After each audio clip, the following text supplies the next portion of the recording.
अस्सलाम वालेकुम।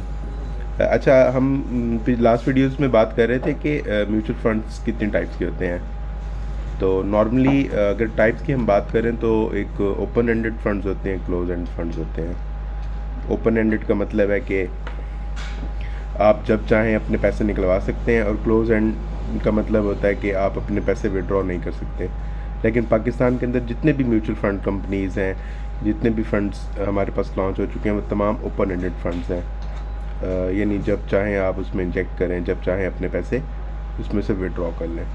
तो एक बात तो यहाँ से क्लियर होगी कि म्यूचुअल फंड्स में आप लोगों के पैसे ब्लॉक नहीं होते, यानी आप उसको अपनी ज़रूरत के मुताबिक इन कैश भी कर सकते हैं और निकलवा भी सकते हैं। उसके बाद इसके अंदर सब कैटेगरीज होती हैं म्यूचुअल फंड्स में, जिसमें हम बात करेंगे low risk fund, high risk fund और मीडियम रिस्क फंड्स होते हैं, 3 तरह के।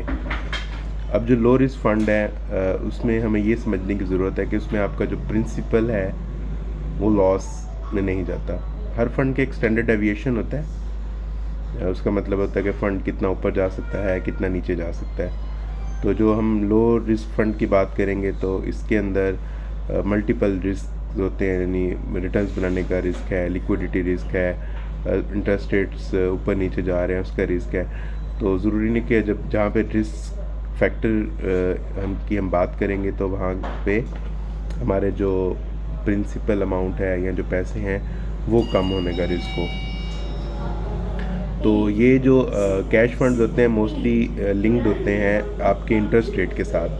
अगर आपका इंटरेस्ट रेट ऊपर जाएगा तो इनका रेट्स भी ऊपर चले जाएंगे, अगर इंटरेस्ट रेट नीचे आएगा तो जो लो रिस्क फंड होते हैं इनका रेट भी नीचे आ जाता है। इसमें थोड़ी बहुत फ्लैक्चुएशन रहती है, वरना इसके 90% चांस है कि जो आपका रेट होता है वो स्टेबल रेट होता है।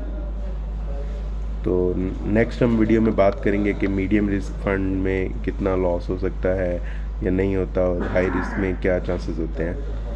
Thank you.